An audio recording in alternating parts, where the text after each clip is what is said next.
உலகத்திலேயே பலமான அனுமன் இந்த கல்லை ஏன் தூக்க முடியல? இந்த வீடியோ பிடிக்கும் என்றால் லைக் செய்யுங்கள். டிவைன் சீக்ரெட் சேனல் சப்ஸ்கிரைப் செய்யுங்கள். என் பலத்துக்கு யாரும் சமம் இல்லை. உலகமே என்னை பயந்து பார்க்கும். அனுமன் பெருமையுடன் நின்றார். சவால் தொடங்கியது அந்த நொடி. அமைதியாக சிரித்தார் விநாயகர். சின்ன கல் ஒன்றை கையில் காட்டினார். அதில் இருந்தது ஒரு ரகசியம், யாருக்கும் புரியாத சக்தி. இதுதானா என்று சிரித்த அனுமன் சின்ன கல்லை தூக்க முனைந்தார். முழு பலமும் ஒன்று சேர்ந்தது. ஆனால் கல் அசையவே இல்லை. மீண்டும் முயன்றார். மீண்டும் தோல்வி. அதிர்ச்சியில் கண்கள் விரிந்தது. பலமிருந்தும் முடியாத தருணம். அனுமன் மௌனமாக நின்றார். விநாயகர் மெதுவாக முனைந்தார். அதே கல்லை எளிதில் தூக்கினார்.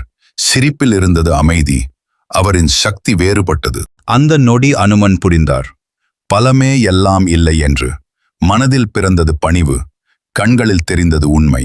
வேகம், பலம் எல்லாம் தற்காலிகம். உள்ளத்தின் சக்திதான் நிலையா.